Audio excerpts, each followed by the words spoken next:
할렐루야. 오늘 하나님 말씀 창세기 18장 16절부터 19절에 있는 말씀입니다. 창세기 18장 16절부터 19절의 말씀.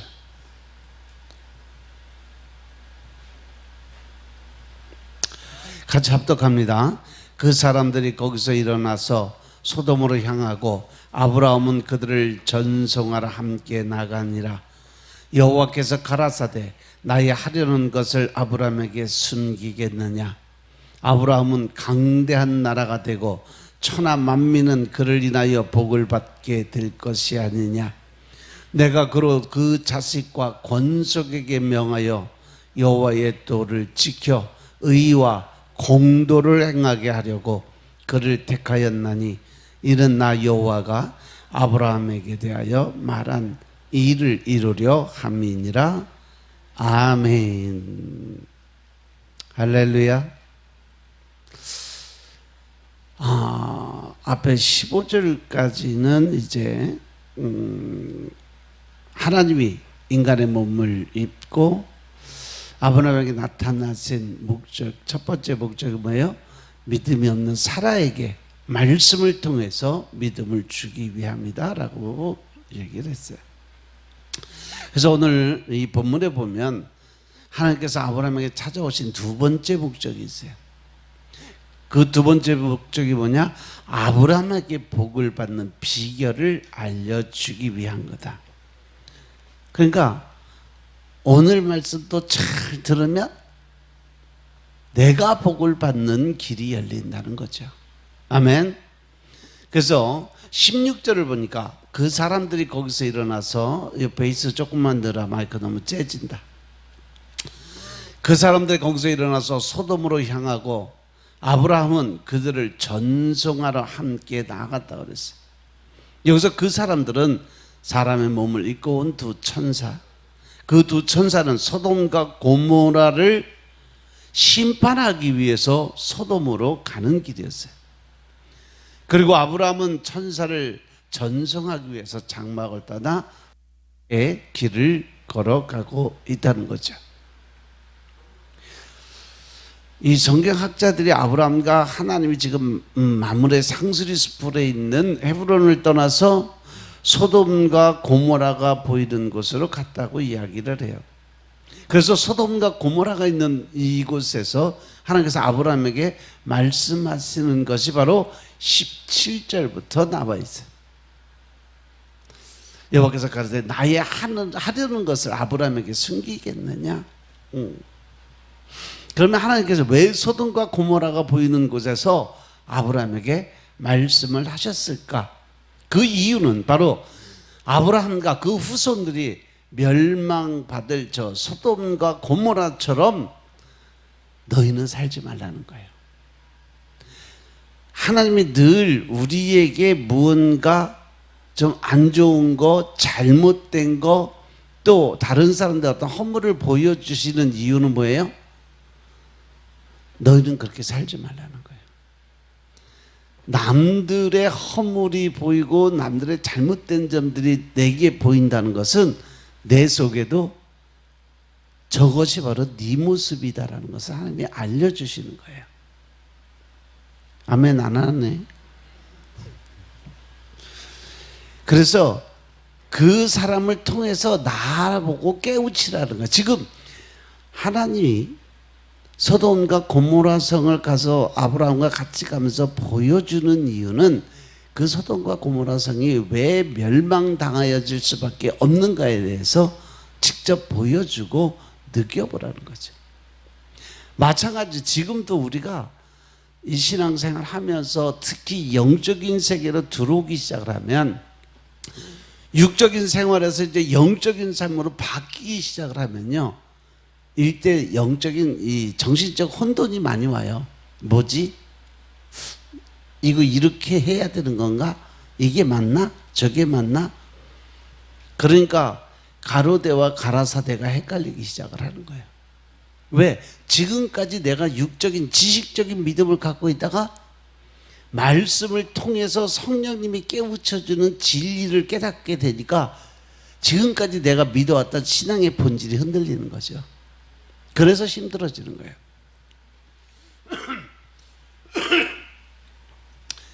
그래서 하나님은 우리가 이 소돔과 고모라처럼 멸망받기 원하고 계시지 않는다는 거죠.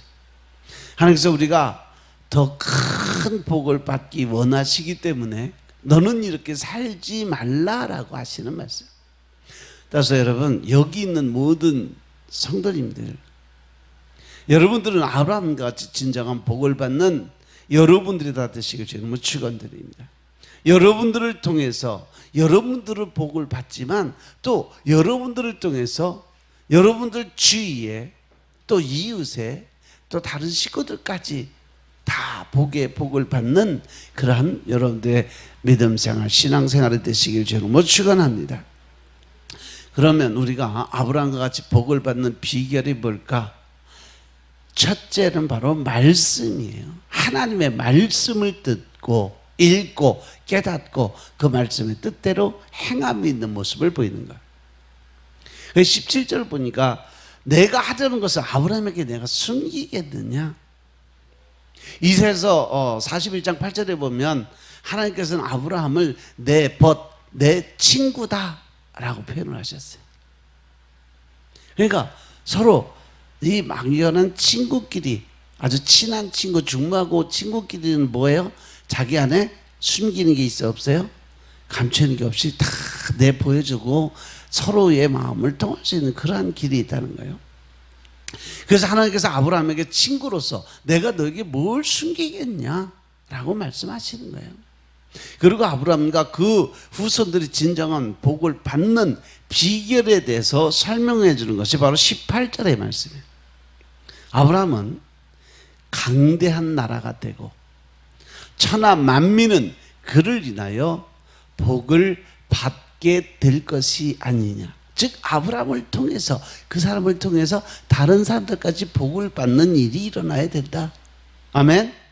그러니까 여러분들을 통해서 여러분들이 진짜 하나님의 자녀고 하나님의 사람들로서 하나님이 기뻐하는, 하나님의 복을 주시는, 그래서 그 복이 흘러 넘쳐서 다른 사람들까지 흘러갈 수 있는 그러한 믿음을 가지시길 주님을 축원합니다. 그래서 하나님은 아브라함에게 강대한 나라를 이루겠다고 말씀하세요. 그리고 아브라함을 통해서 천하 만민이 복을 받게 하실 거라고 말씀하고 계시는 거죠. 그러면 어떻게 하면 아브라함이 강대한 나라를 이루고 복을 받는 비결이 과연 뭘까? 19절의 말씀 보겠습니다. 내가 그로 자식과 권속에게 명하여 여호와의 도, 즉 하나님의 말씀을 지켜 의와 공도라는 것은 공의로운이란 의미예요. 그래서 공도를 행하게 하려고 그를 택하였느니 이는 나 여호와가 아브라함에게 대하여 말한 일, 어떠한 일? 복 주시려는 일을 이루려고 함이니라 라고 말씀하시는 거죠. 하나님께서는 아브라함에게 말씀하셔서 너희가 하나님의 도, 즉 하나님의 말씀을 지켜서 의와 이 공의로운 그러한 일을 행하는 믿음을 보여야 되는 거예요. 공의로운 것은 바로 이 악한 것을 멀리하고 선한 그 삶을 살라는 얘기죠. 그래서 내가 너희를 선택한 것은 너희가 말씀을 지켜 의와 공의를 행하게 하기 위해서. 하나님 우리를 택해서 부르신 것은요, 다른 게 아니에요. 하나님의 선하심과 하나님의 의로움을 나타내게 하기 위해서, 이 땅에 다른 사람들에게 하나님의 그 마음을, 하나님의 뜻을 전하게 만들기 위해서 너희를 택해서 불렀다는 얘기죠. 이렇게 너희가 말씀을 지켜 의와 공의를 행할 때 내가 아브라함에게 말한 모든 복을 이루어 줄 것이다라는 약속. 근데 그 자리에 바로 내가, 아브라함의 자리에 내가 들어가 있어. 바로 하나님이 지금 나한테 똑같이 말씀을 해주고 계시다는 사실 명심하시기 바랍니다. 그래서 하나님께서 아브라함과 우리를 구원받기로 선택하신 이유가 뭐예요? 우리가 하나님의 말씀을 지켜서 의와 공의를 행하게 하기 위해서 내가 너희를 택해서 불렀다. 이렇게 말씀하셨어요. 이렇게 말씀을 지켜서 의와 공의를 행함으로 복을 받게 만들어 주기 위함이다. 우리 그 복을 주시는데 우리만 아니라 우리 주위의 모든 사람들까지 복을 주기 위한 하나님의 계획이 바로 여러분들을 통해서 계획을 하고 계시다는 사실 명심하시기 바랍니다.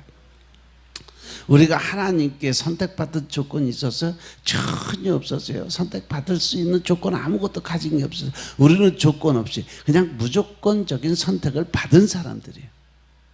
그죠? 그런데 여러분 이렇게 하나님으로부터 무조건적으로 선택을 받았으니까 이제 우리가 마음대로 살아도 될까? 절대 그렇지 않다는 거죠.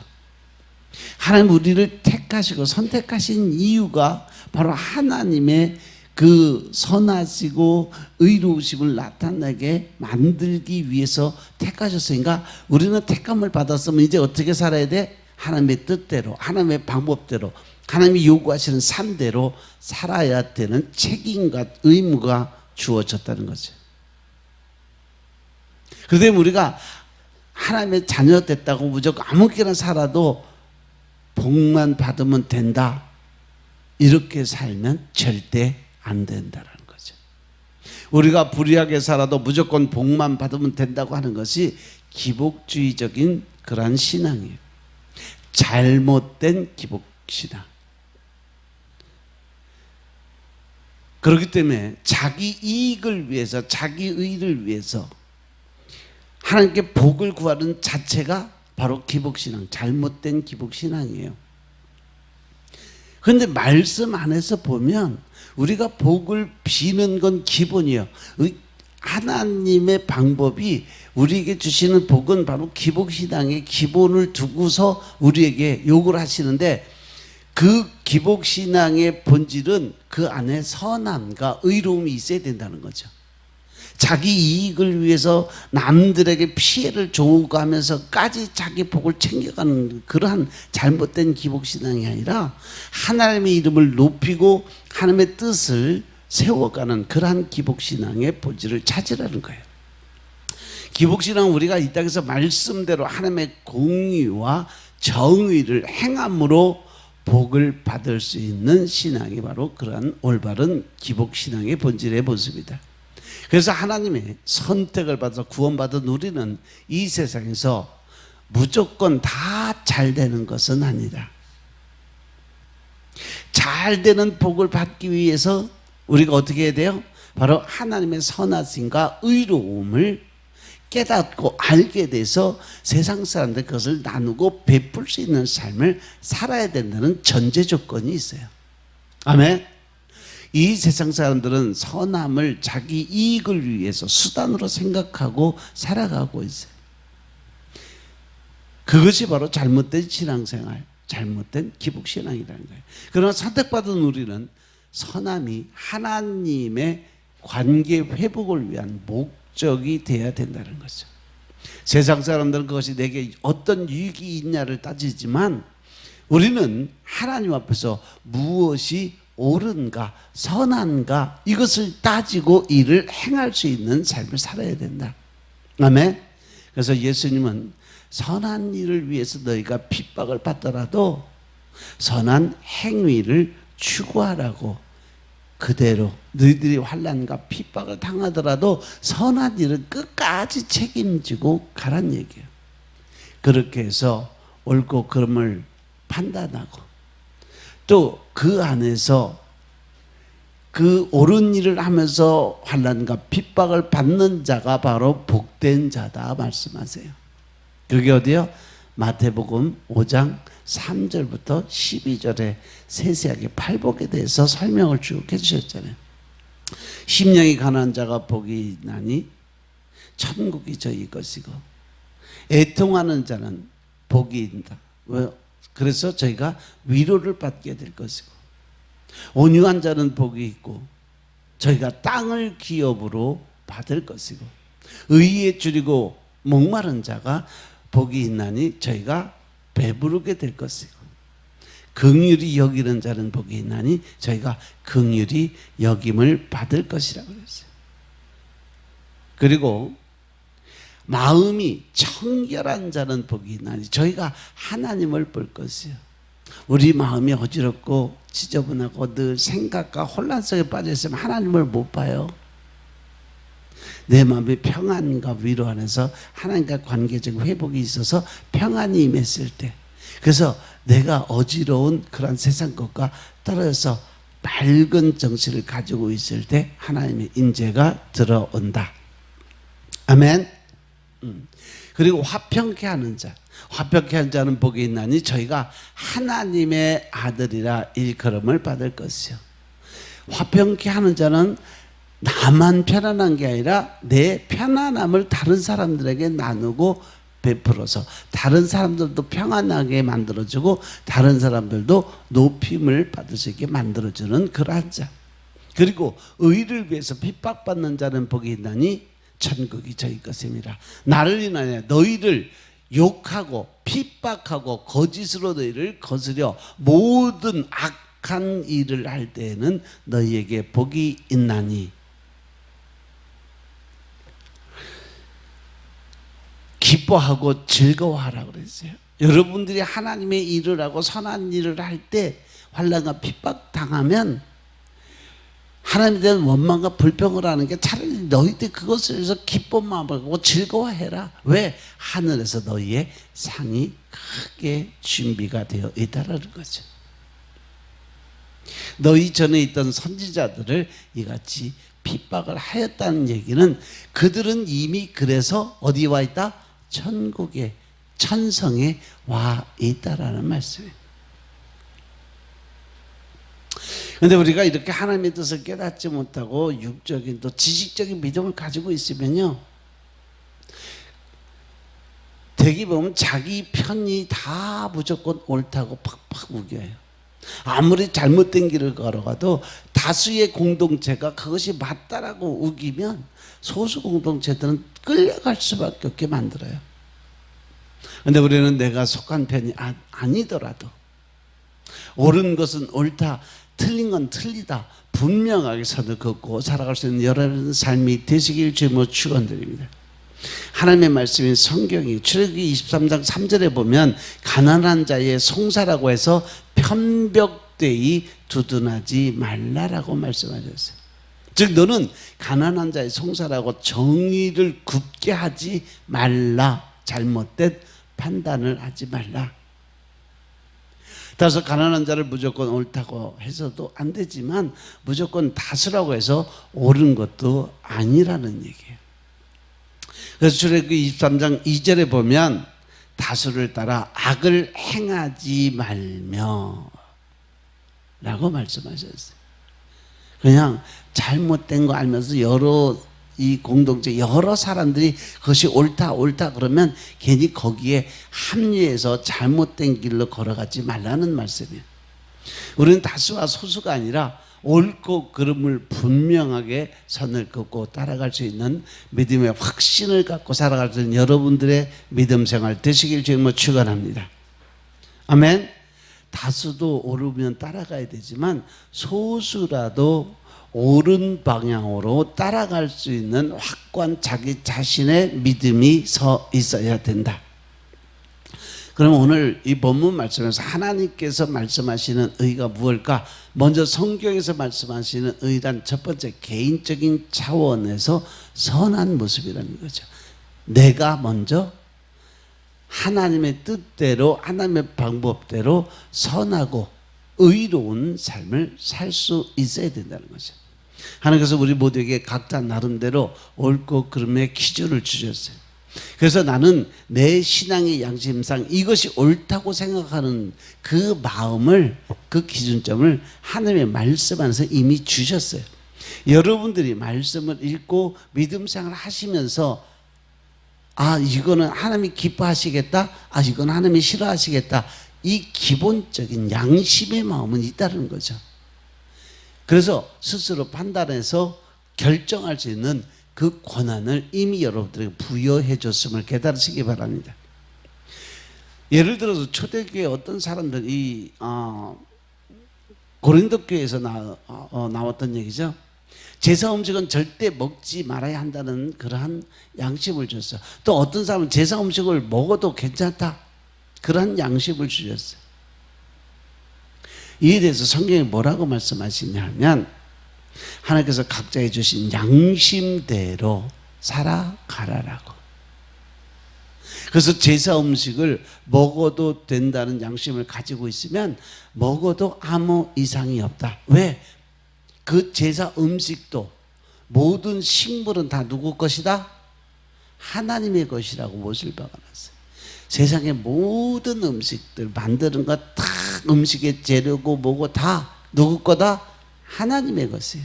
그렇기 때문에 그 음식 자체는 하나님 거니까 아무런 이상이 없으니까 음식을 먹을 때는 상관이 없다라는 거예요. 그런데 제사 음식을 먹지 말아야 한다는 양심을 가지고 있으면 먹지 말라고 말씀하세요. 그래서 내가 제사 음식을 먹지 말아야 한다는 양심을 가지고 있는데 그 양심을 어기고 먹으면, 즉 그 음식을 먹으면서 내 마음속에 부담감이 오고 두려움이 오고 근심, 걱정이 온다면 차라리 먹지 말라는 거야. 그게 죄가 된다는 거예요. 왜? 사단은요, 늘 우리의 불안하고 처지하고 답답함, 그리고 죄성을 가지고 있는 두려움의 마음을 타고 우리 안에 들어와서 활동을 해요. 또 성경에서 말씀하신 의라는 건 두 번째, 이 공동체적인 차원에서 옳고 그름이 분별이 돼야 된다. 나는 개인적으로 제사 음식을 먹어도 된다는 생각을 해요. 왜? 하나님 거니까. 하나님 음식이니까. 그런데 내가 속한 공동체의 다수가 제사 음식을 절대 먹으면 안 된다라고 이야기하면, 그때는 내 생각이 아무리 옳더라도 다른 사람들의 신앙생활, 다른 사람들의 믿음 생활을 위해서는 먹지 말아야 된다라는 거죠. 그래서 사도 바울도 개인적 양심으로는 제사 음식을 먹는 것이 옳다라고 이야기를 하면서도 그가 속한 공동체가 먹지 말아야 한다고 생각하기 때문에 나 자신도 그 사람들을 위해서 나도 먹지 않겠다라고 선포를 합니다. 이와 같이 성경에는 내 개인적인 옳고 그름도 아주 중요하게 작용하고 있다는 사실. 그러나 그보다 더 중요한 것은 내가 누구의 말을 듣고 갔느냐는 거죠. 가라사대 하나님의 말씀이냐, 가로되 마귀 새끼가 떠드는 소리를 듣고 가느냐. 그래서 성경에서 말씀하시는 의란 바로 하나님 앞에서 선하고 의로운 그 모습을 보이는 삶이에요. 우리가 속해 있는 공동체가 동성애는 죄가 아니라고 한다면, 아무리 내가 속해 있는 공동체의 다수가 그렇게 주장한다 해도 따라가야 돼야 한다는 거예요. 따라가면 안 된다는 거예요. 왜냐하면 우리에게는 하나님 앞에서 옳고 그름의 길을 분별을 하고 따라가야 될 책임과 의무가 있기 때문에 그렇습니다. 그래서 19절의 말씀을 보면, 내가 그로 자식과 권속에게 명하여 여호와의 도를 지켜, 즉 하나님의 말씀하신 것을 지키고 나갈 때 거기서 의와 공도를 행하게 하려고 하나님의 선한 모습, 의로운 모습을 나타내 보이게 하려고 그를 택하였나니, 이는 여호와가 아브라함에게 대하여 말한 일을 이루려 함이니라. 즉 다시 말해서 하나님이 아브라함에게 말한 일이 뭐예요? 내가 믿음의 조상이 되고 더 나아가서 복의 복을 더 받게 해주고 또 열국의 아비가 되게 만들어주고 더 나아가서 너를 축복하는 자에게 복을 주면 너를 저주하는 자는 내가 그에게 저주를 부어주겠다라고 약속하신 그 아브라함의 그 축복의 통로를 똑같이 이루어 주시겠다고 약속하신 거예요. 그래서 하나님의 말씀에 따라서 하나님이 원하시는 의를 향해서 살아가시는 여러분들 되시길 정말 축원합니다. 아멘. 오늘 이 본문에서 말씀하는 공도가 뭐냐? 공도는 공의, 정의 등으로 번역이 돼요. 공도, 공의는 하나님의 의에 따라서 공정한 심판과 재판을 하는 것을 바로 공도라고 표현을 해요. 작년인가? 재작년에 올림픽 할 때 중국 선수는 그렇게 잘못했는데 실격 판정 한 번도 안 해주잖아요.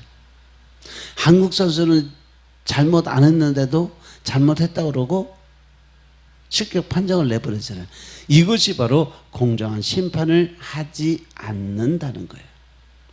이것은 하나님의 공의에 맞지 않는다는 거죠. 선수들은 이 경기를 위해서 4년 동안 피와 땀을 흘리고 열심히 준비한 사람들이. 그런데 공정한 심판이 이루어지지 않는 면에서 그 사람은 그 자기가 수고한 노력이 헛되게 돼버리잖아요. 그래서 그걸로 해서 전 세계에 공분을 샀던 사건이 있었어요. 이사야서 1장에 보면 하나님께서 왜 내가 너희들의 기도를 또 너희들의 예배를 받지 않겠다고 말씀하셨을까? 그것은 바로 고아와 과부와 같은 가난하고 약한 자들에게 억울함에 대해서 공정한 재판을 하지 않았기 때문에 그래요. 이사야서 1장 읽어보세요. 하나님이 아주 진절머리를 치세요.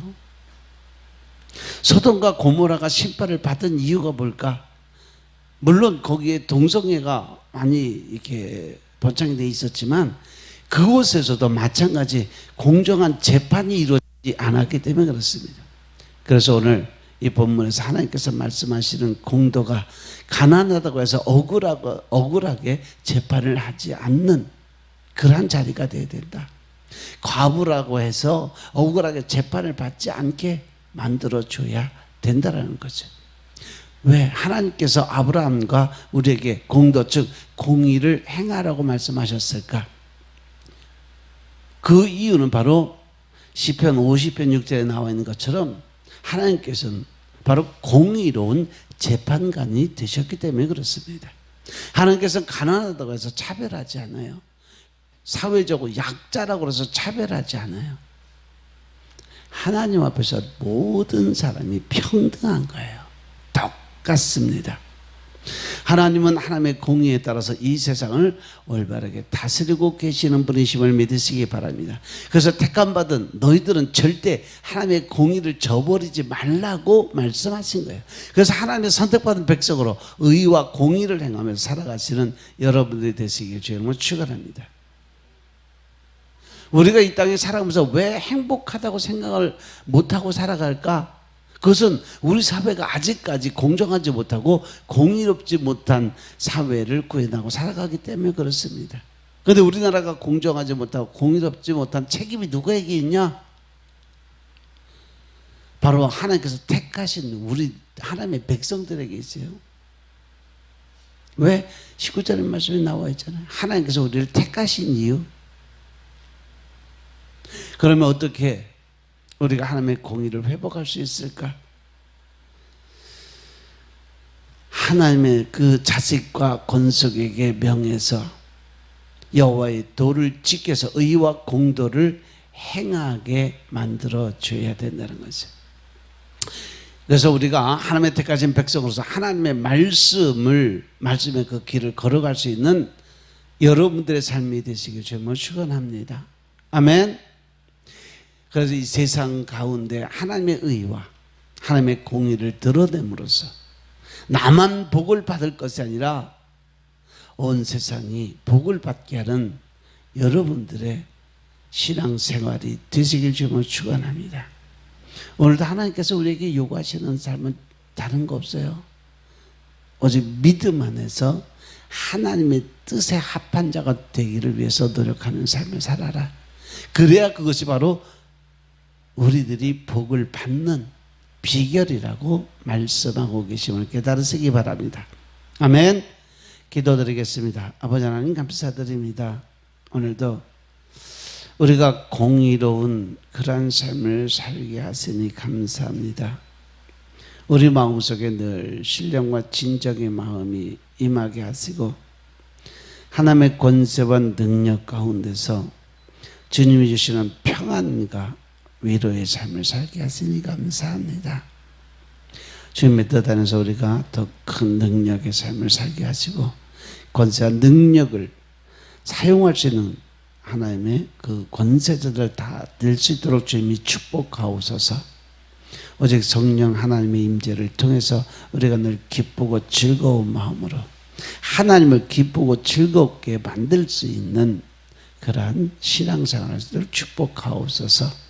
온전히 주님께 모든 것 맡기오니 주님 임하시고 오늘 하루도 오직 주님의 나라와 의를 위해서 살아가게 축복하옵소서. 모든 말씀 우리 주 예수 그리스도의 이름으로 감사드리며 기도드려사옵나이다. 아멘.